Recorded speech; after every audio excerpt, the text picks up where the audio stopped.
اگلا ہم دیکھتے ہیں کہ اردو کو دوسرا نام کون سا دیا گیا۔ اردو کو ہندوی یا ہندی کے بعد جو نام دیا گیا وہ تھا ریختہ، ٹھیک ہے۔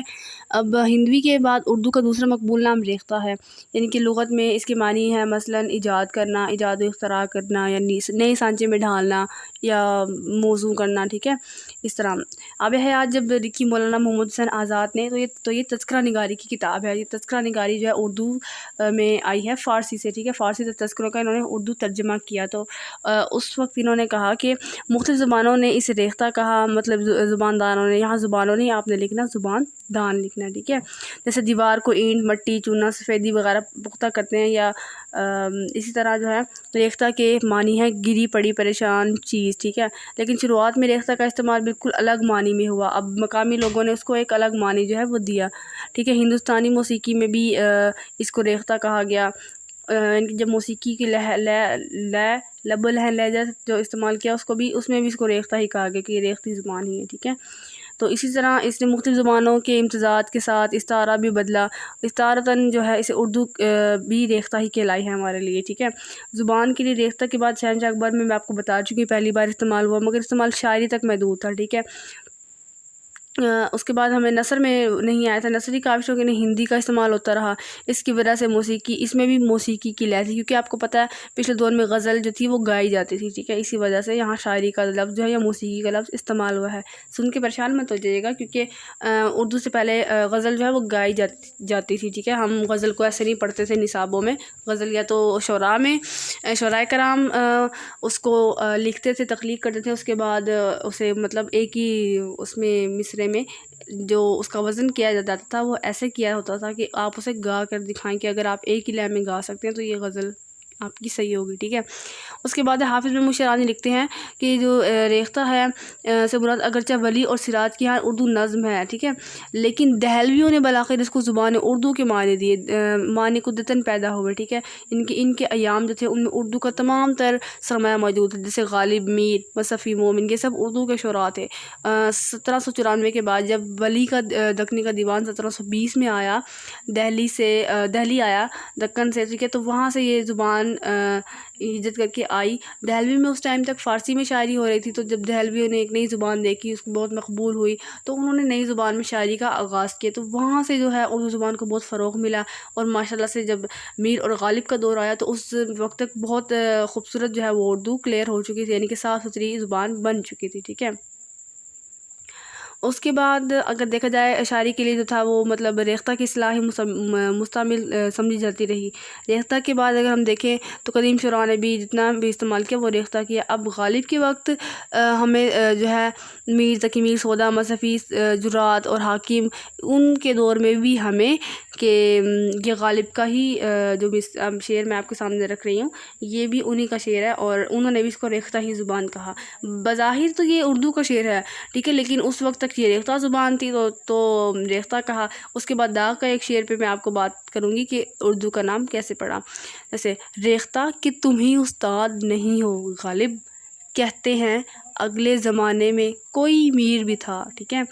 تو اس کے بعد اب داغ دہلوی تک آتے آتے ہماری زبان جو تھی اس کو اردو کا نام دے دیا گیا۔ 1948 میں اردو کا نام پڑا، ٹھیک ہے، سرکاری زبان کا اردو کو درجہ دیا گیا تھا 1948 میں، ٹھیک ہے، 25 فروری 1948 کو۔ اور داغ کا ایک شعر جو کہ میں نے بھی آپ کو کچھ دیر پہلے کہا وہ یہ ہے کہ نہیں کھیل اے داغ یاروں سے کہہ دو کہ آتی ہے اردو زباں آتے آتے، یعنی اس زبان کو آنے میں بہت وقت لگتا ہے، ایسے ہی نہیں آ جاتی۔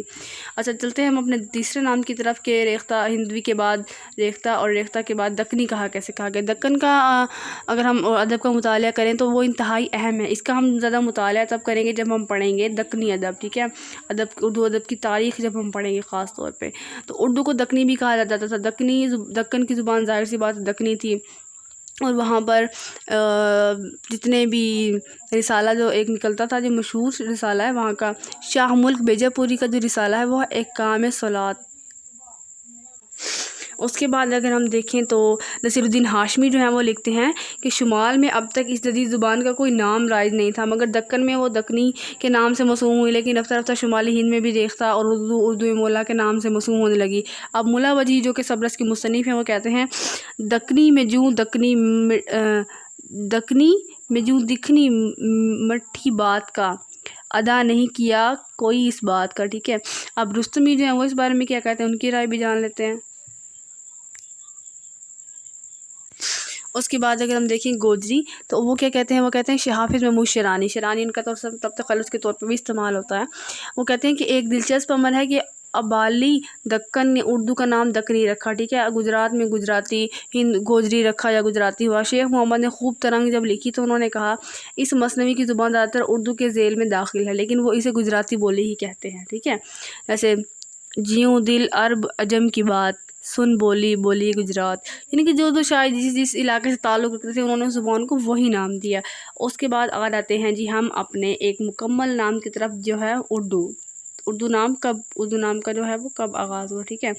شرف الدین اصلاحی لکھتے ہیں کہ اردو شعراء میں سب سے پہلے مصطفی کے ہاں یہ لفظ بطور اسم ہے استعمال میں آیا۔ اب ان کا شعر کے ساتھ واضح کریں گے، یہ بات ہمیشہ یاد رکھیے گا جب آپ کوئی مثال دینا چاہیں اردو میں یا کوئی دلیل دیں، اس کے لیے آپ کو شعر پیش لازمی کرنا پڑتا ہے، آپ ایسے ہی کوئی کوٹیشن نہیں بات کر سکتے۔ خدا رکھے زباں ہم نے سنی ہے میر و مرزا کی، ٹھیک ہے، کہیں کس منہ سے ہم اے مصفی اردو ہماری ہے، یعنی کہ ہم نے تو یہ نام ان سے سنا تھا اور ہم ایسے کیسے کہتے پھریں کہ ہماری زبان ہے، یہ تو ان کی زبان تھی نا۔ اس کے بعد ڈاکٹر جمیل جالبی ایک نقاد بھی ہیں جنہوں نے تاریخ اردو ادب بھی لکھی ہے، وہ کہتے ہیں کہ ہندوستانی لشکر جو ہے اردو کہلاتے تھے، ہندوستانی لشکر، ٹھیک ہے، جن سے علاقے کے لوگ موجود تھے سوائے دوسرے جو لوگ تھے نا اس زبان میں گفتگو کر رہے ہیں، مختلف علاقوں کے لوگ جو تھے ان کے الفاظ، مزاج، لہجہ و سلیقہ کے ساتھ جب یہ زبان وجود میں آئی تھی وحدت تاثر جو ہے وہ یہ دیتی تھی، ٹھیک ہے، ان کے سب اس میں ہے۔ مولانا شیرانی جو لکھتے ہیں کہ ہندوستان میں اس لفظ کا استعمال بابر کے عہد سے ہونے لگا، ٹھیک ہے، تو اس کے بابری میں آپ کو بتا چکی ہوں کہ وہ لکھ چکے تھے، اس میں اردو کا لفظ بطور زبان استعمال ہوا، ٹھیک ہے۔ شاعروں میں اگر ہم دیکھیں تو مصفی کے ہاں ہوتا ہے، اور اگر ہم اردو میں دیکھیں تو اس کے بابری جو بابر نے لکھی، تو اس کی جہانگیری بھی تھی، ایک دو جہانگیر نے لکھی تھی۔ خیر اس کے بعد ہے زبان کے معنوں میں اس کا استعمال چندہ قدیم نہیں ہے، اس کو رواج میں آئے 100-200 سال کا عرصہ، یعنی کہ 1948 کے بعد دیکھیں سرکاری زبان بنی، تو اس کے ساتھ ساتھ آپ کو میں بتا چکی ہوں کہ اب 47 سے لے کر اب 48 سے اب تک آپ لوگ گن سکتے ہیں کہ 75 یا 76 سال ہمارے ملک کو بنے ہوئے ہو گئے ہیں، ٹھیک ہے۔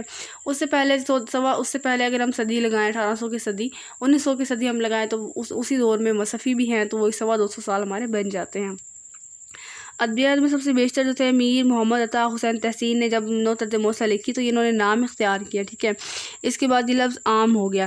درہ لطافت جو ہے ابن انشا کی پہلی کتاب تھی جو اردو گرامر کی تھی، ٹھیک ہے، اس میں لکھتے ہیں انشا اور قدرت نے اپنے تذکرے میں بھی اردو کو اردو کے نام سے ہی یاد کرتے ہیں۔ تو آئی ہوپ آپ کو آج کی ویڈیو بہت اچھی لگی ہوگی، سو پلیز میرے چینل کو لائک، سبسکرائب اور فرینڈس کے ساتھ جو ہے وہ ضرور شیئر کیجیے گا، تاکہ اگر آپ کے جو دوست ہیں احباب ہیں وہ بھی اردو کے متعلق ان کا کوئی بھی سوال ہے تو وہ مجھ سے جو ہے وہ کمنٹ سیکشن میں پوچھ سکتے ہیں، ٹھیک ہے۔ تب تک کے لیے اپنا بہت زیادہ خیال رکھیے گا، مجھے بھی دعا میں یاد رکھیے گا۔ اللہ حافظ۔